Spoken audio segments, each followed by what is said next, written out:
This video is sponsored by topbets.com.ng. Topbets.com.ng is your most trusted review platform for reviews, tips, analysis, predictions, and more on all the markets for your next stake. Want to smile to the bank after your next stake?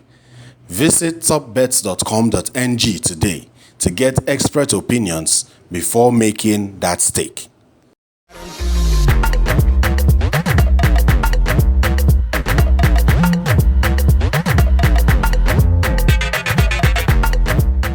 Atletico de Madrid, Manchester City, LOSC Lille, Inter Milan, and Bayern Munich.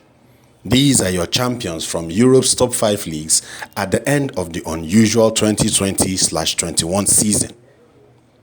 European football provided quite the entertainment in the just concluded season, and while we still have the showpieces of the UEFA Europa League and the UEFA Champions League finals to look forward to, we're here with another video to talk about the madness that was the 2020-21 season.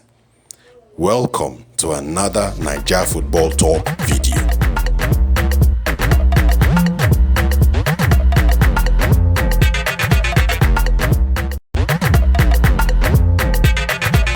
Hey guys, Shui here. I'm back on Naija Footy Talk, and today I'm going to give my thoughts on the entire Premier League season. I'm going to be answering a few questions today. There are actually a lot of players who fit into this category: Mason Mount, Phil Foden, Luke Shaw, Kelechi Iheanacho, and later on, I think Anthony really got impressed me a lot. He was very solid for Chelsea, very defensively solid. I think for this category, you have to go to a player that no one expected to do that well, but they exceeded expectations. For me, I feel it's Mason Mount. Overall, over the course of the season, he has been exceptional for Chelsea and has been really consistent. For a player his age, has been top class.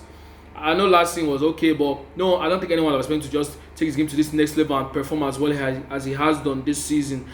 It's been just stepped up for Chelsea massively, and when they signed Havertz, everyone was expecting Havertz to take over and bench Mason Mount, but he's just made his position his own.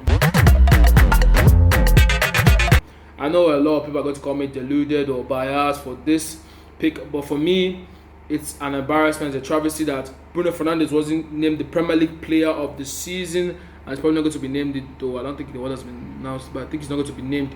There are a lot of players who have done pretty well this season. Ruben Dias in for a shout, Harry Kane, Mo Salah. Pretty much that. I can't think of any others. Those are the top contenders, I think. For me, 100% Bruno Fernandes deserves it. The goals he scored, the chances created, the assists. There are a lot of assists Bruno has won't be robbed off. If you watch him carefully, he's been robbed of a lot of assists. People might call it Fernandes or he goes the big games. But if you watch Bruno Fernandes over the course of the season, you will know 100% that he deserves to be the player of the season, no doubt in my mind. He's gone unbeaten throughout the course of the whole Premier League season away from home. And I saw this embarrassing result that Bruno got more votes than KDB got more votes than Bruno in the poll for the player of the season. That's embarrassing. There's no way someone watched this season and thought Kevin De Bruyne has been better than Bruno Fernandes. That's rubbish. Absolute bullocks. Actually, a lot of contenders for this one. I think Thiago started really poorly at the start, and he's picked up his game, but overall, Liverpool fans still overrate him, and they hype up pretty average moments that you should expect from a midfielder, a Premier League midfielder. They keep overrating and overhyping moments that he does, but I think he's picked up from, and maybe he's not been the biggest disappointment. I feel Chelsea have a host of players who have been really disappointing this season for them.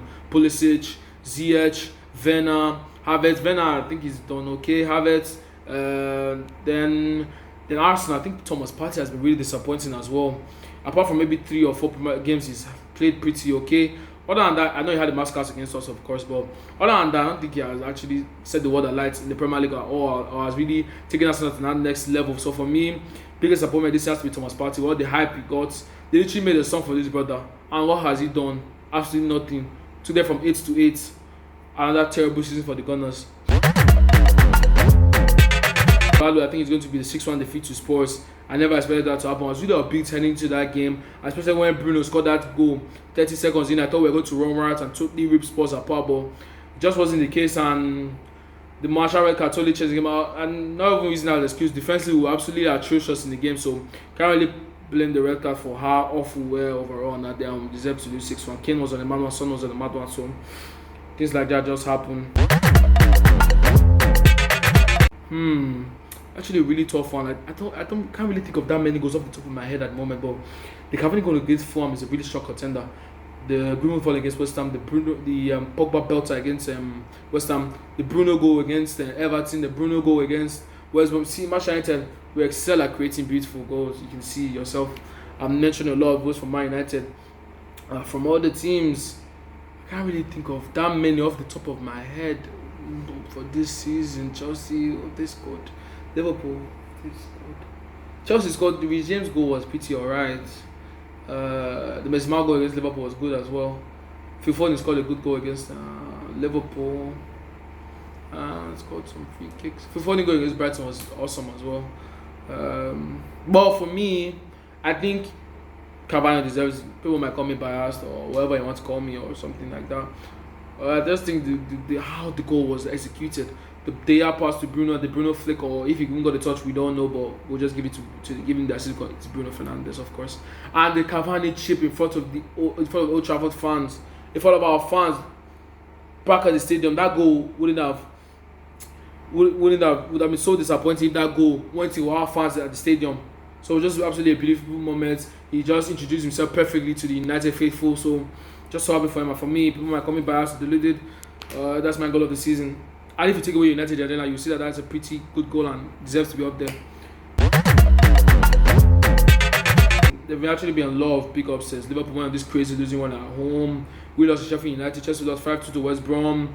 Man City lost at home to Leeds. Arsenal have been asked the whole season, so no result for them was an upset, to be honest. So biggest upset for me would have to be maybe the Burnley win at Anfield. I don't think anybody expected that result. Or Liverpool had that crazy home record at Anfield, hadn't lost for years, and Burnley just turned up and beat them and ended the record. No one that expected that to happen. It was crazy. We were all pumped that night. I was so happy when that record went down the drain because I feel we should have done it, but we didn't get the chance to. Burnley did it for us, so kudos Burnley.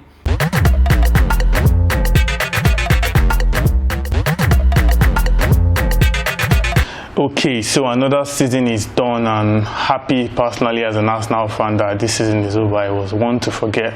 So moving straight to it, let me just make my picks for the season.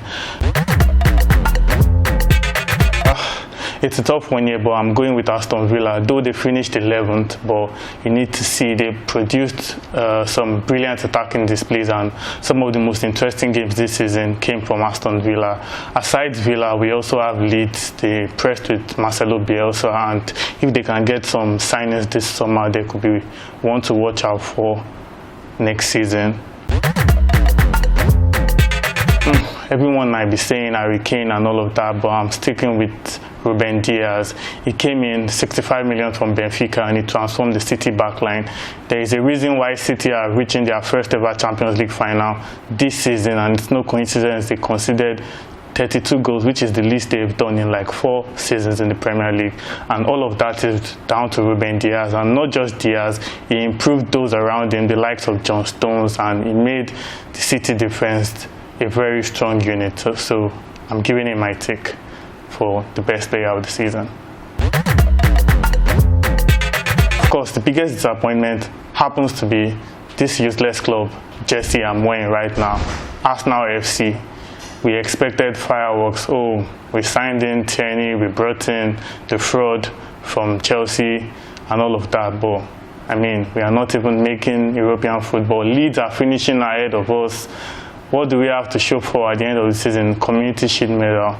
Okay, no problem. But next season, I just hope we can get things better. But no doubt, we are the biggest disappointment. Moving to the players, the biggest disappointment is Willian. 1 goal in 37 games is a disgrace. Complete disgrace. If we wanted 1 goal, we should have just signed Alisson from Liverpool, and that would have made more sense. Best goal of the season has to go to Ferran Torres against Newcastle. The way he controlled that goal was just phenomenal for me, and it wasn't luck. He aimed for it and it was brilliant. I also have to give a special mention to Cavani against Fulham. the way he timed that shot and the angle, everything was just perfect. Cavani against Fulham is also in there with a very good shout as the two best goals so far this season for me.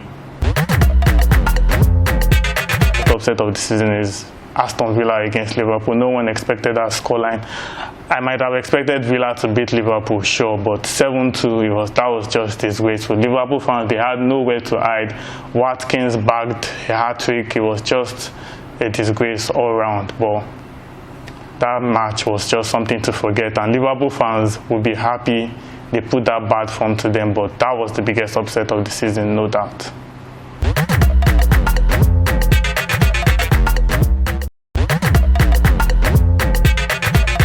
We've come to the end of another Premier League season, and these are my best selections for the season. I was most impressed by West Ham. I tipped them for relegation at the start of the season, being that they escaped relegation by a point last season. And they impressed me. David Moyes was very brilliant, did a very brilliant job getting them back up to 6th. Their best Premier League season in a while. They are going to the Europa League, which is very, very great for them, for the club. So yeah, very impressive. Also, I was very impressed by Leeds United and Marcelo Bielsa. He brought them back to the Premier League after 16 years and guided them to a top place finish. Very, very impressive for Leeds.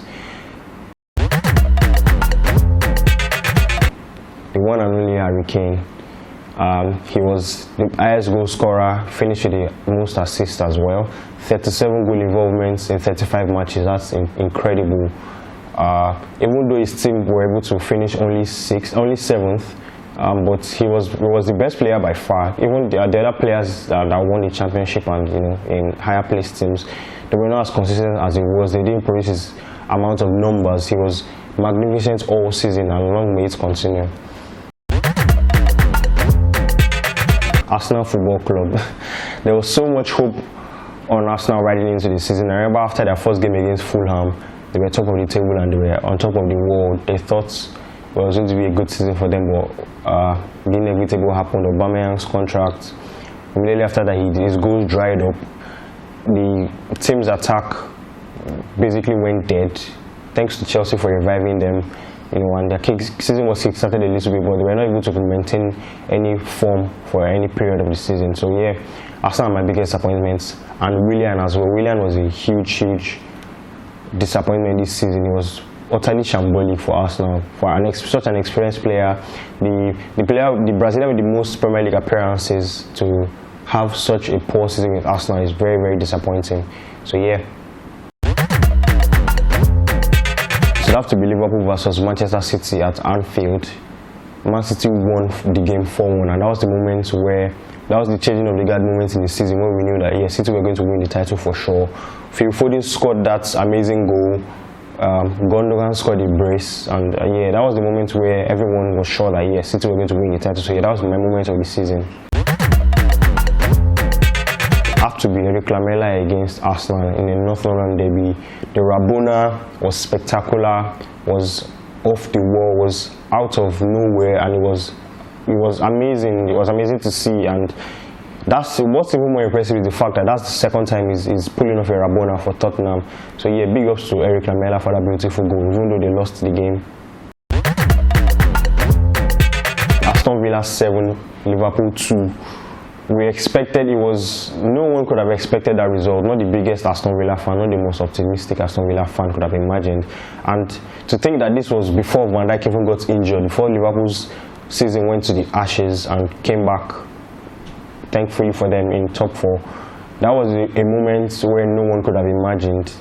They lost 7-2. Jack Grealish was on fire that night. Liverpool's defense was all over the place. And wow, that was the sign of things to come for the crazy season we just had. So yeah, that was my biggest upset of the season.